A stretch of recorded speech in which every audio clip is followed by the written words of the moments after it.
Every Monday at 9 a.m., I sent my parents $700 without hesitation. It was routine, almost automatic, my way of holding a family together that barely existed. But on my daughter's birthday, the silence from them felt different. Heavy. Wrong. No call. No message. Nothing. When I finally reached out, my father's voice carried a sentence that stopped my breath midair. A sentence that changed everything I thought I knew about us. I didn't argue. I didn't break down. I simply picked up my phone, heart pounding, and began cutting ties one tap at a time, unaware of what was about to hit next. Every Monday at 9 a.m., I sent my parents $700 without fail. It was my quiet way of keeping peace, of pretending we were still a family. But last week, they skipped my daughter's birthday. No call, no card, nothing. When I finally asked why, my father's voice came cold and steady. Your child means nothing to us. For a second, I couldn't breathe. I didn't argue. I didn't cry. I just opened my phone, trembling, and started cutting them off. Payment after payment. 40 minutes later, my phone buzzed again. And that message changed everything. For 8 straight months, my Mondays began the same way. Coffee scrubs, tired eyes, and a $700 transfer to my parents at exactly 900 a.m. It wasn't love. It was habit. Maybe guilt. Maybe hope that if I kept giving, they'd finally see me not as a mistake, not as the daughter who disappointed them, but as family again. After my night shifts, I'd sit at the kitchen table with my laptop open, Ava's drawings taped to the wall beside the bills. I'd type in the same numbers every week, then stare at the confirmation message blinking on screen, like a pulse. I couldn't stop. Payment sent. My mother never thanked me. My father never mentioned it. But when their car broke down, I paid the mechanic. When their power bill was overdue, I covered it before they even asked. It wasn't generosity. It was survival. Keeping them calm meant keeping the peace. Ava didn't understand, of course. She thought her grandparents lived far away, not just 30 minutes across town. "Can they come to my dance recital?" she'd ask, spinning in the living room with her glittery skirt. I'd smile, swallow the truth, and say, "Maybe next time, sweetheart." She'd nod, believing me. Kids always believe. I used to believe too. Believe that parents eventually soften, that pride fades, that love finds its way back through the cracks. I even imagined them sitting at my kitchen table again, holding Ava's little hands, telling her stories about when I was her age. But every call with my mother reminded me how far gone we were. She spoke to me like I was an employee, not a daughter. Her voice always clipped precise. "Don't forget to add the groceries this week. Your father's cholesterol pills are running out." Some nights I'd hear Ava, talking to her dolls, giving them names, Grandma, Grandpa, Mommy, making them hug, laugh, share cookies. Watching her made my chest ache. She was building the family she wished she had. So when her birthday came around, I went all out. Streamers, balloons, lemonade, and mason jars. Even a cheap, bouncy castle I found secondhand. She twirled in her pink dress hair, braided like Elsa cheeks, flushed with excitement. "Do you think they'll come this time, Mommy?" she asked, peering through the fence as guests arrived. I hesitated, forcing a smile. "Maybe, baby. Let's wait a little longer."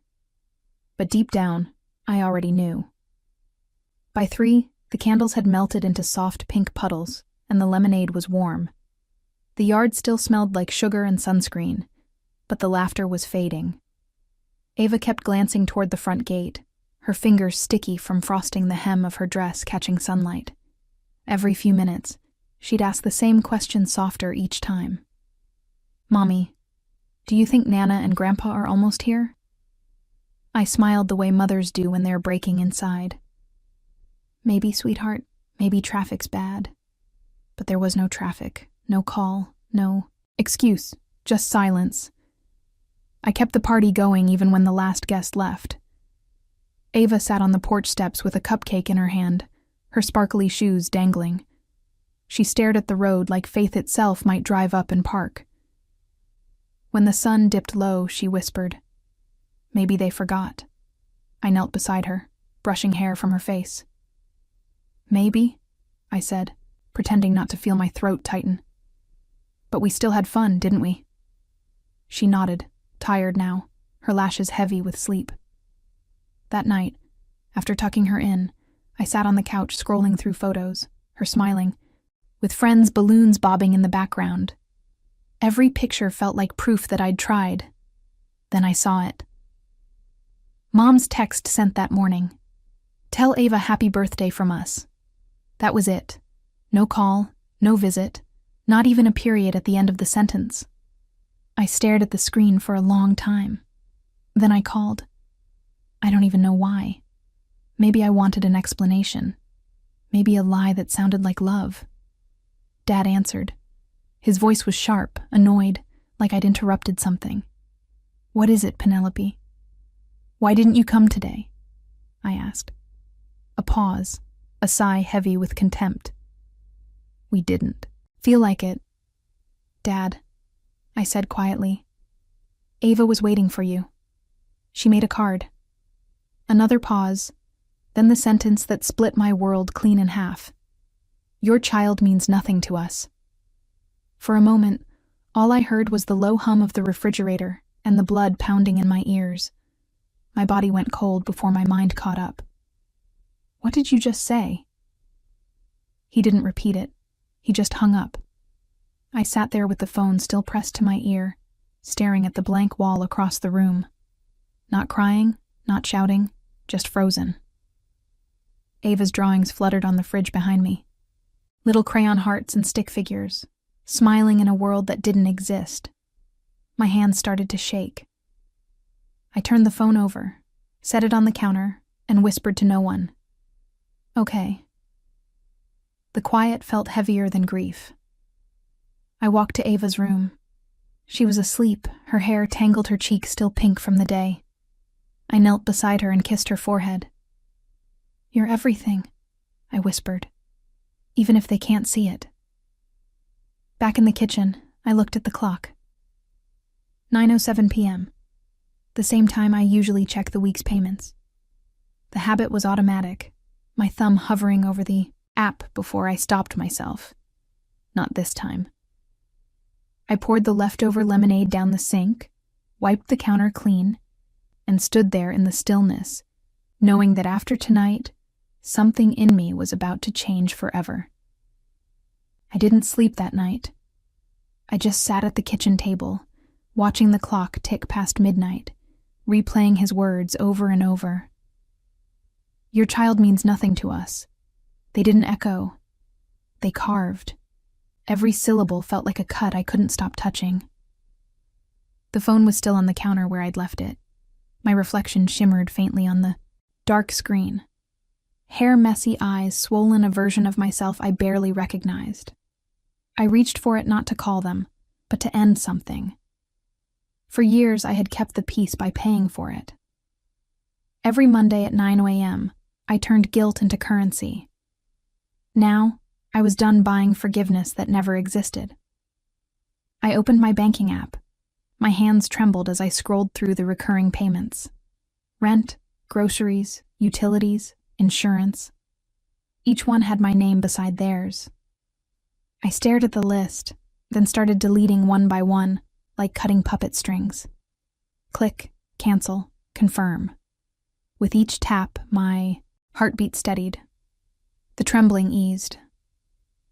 By the time I reached the last line, automatic transfer $700 every Monday, I felt strangely calm. I deleted it too. And just like that, 8 months of habit vanished.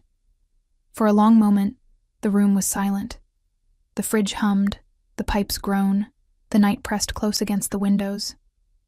Then my phone buzzed. A text from Mom. "Can you order us dinner?" Nothing fancy, just Chinese or something. "We don't have food in the house." I stared at it. 40 minutes. That's how long it took for them to notice. 40 minutes after erasing my daughter with a sentence they wanted takeout. My thumb hovered above the screen. I could have typed something, anything. A warning, a goodbye. But I didn't. I locked the phone and slid it face down. Instead, I walked to Ava's room. She was curled up, breathing softly, her small hand clutching the stuffed rabbit she'd named Hope. I sat on the edge of her bed, brushing a strand of hair from her forehead. Never again. I whispered not to her, but to myself. That was the moment the guilt died. I realized I didn't owe them anything. Not money, not explanations, not another ounce of peace. My silence was enough. It was louder than any confrontation could ever be. When I finally stood, the air felt lighter, the weight on my chest lifting for the first time in years. I turned off the hallway light and watched the house sink into darkness, a clean, final kind.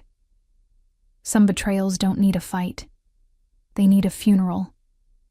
And that night, I buried the version of me that still believed family meant love. The morning after that phone call, sunlight spilled across the kitchen table like nothing had happened. But I couldn't shake his voice. Your child means nothing to us. It echoed beneath every sound, even the hum of the fridge. Ava was still asleep. I made coffee just to have something to hold. The phone rang. Unknown number. For a second, I almost ignored it. Ms. Hayes, this is Richard, your parents' landlord. I just wanted to check in. The rent didn't come through, which is unlike you. Unlike me. The word stung. It's not my responsibility anymore, I said. They'll need to handle it, he hesitated. They told me you managed their payments. I used to. My tone surprised even me. Flat, steady. Not anymore. When I hung up, I felt something shift, like a cord snapping. I wasn't their safety net now, just a person drinking cold coffee in her own house. At 10, my brother called. Pen, Mom says you've lost your mind. I laughed softly. Define lost. She said, You're cutting them off. I am. Ryan went quiet for a few beats. Good. I'm done too. I blinked. What? I've been sending them money, he admitted. Not as much as you. A few $100 a month. Groceries, gas, little things. I thought maybe if we both helped, they'd change. They never told me, I whispered. They never told me about you either, he said. Guess we were paying rent on the same guilt. I sank into a chair, clutching the mug. So, they lied to both of us. Yeah, but this time we stopped. His voice cracked slightly. You did the right thing, Pen.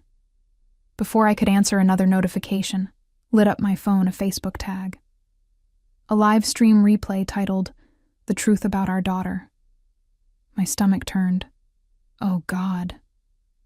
Don't watch it, Ryan said quickly. But I already was.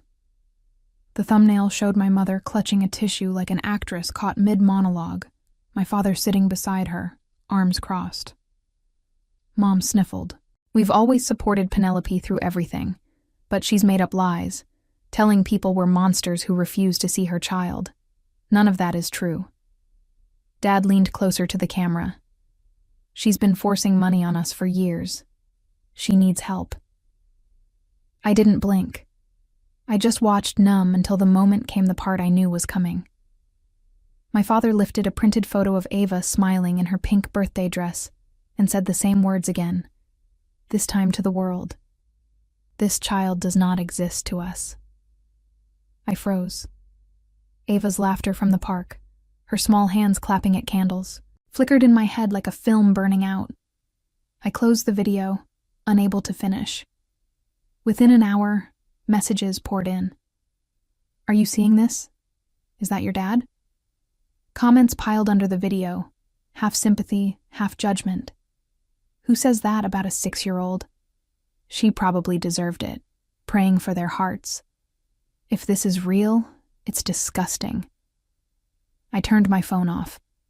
The house felt too quiet, like even the air didn't want to move. Later that afternoon, Ryan texted, "Don't post anything. Let them choke on their own words." I obeyed. Silence. I was learning could be louder than rage.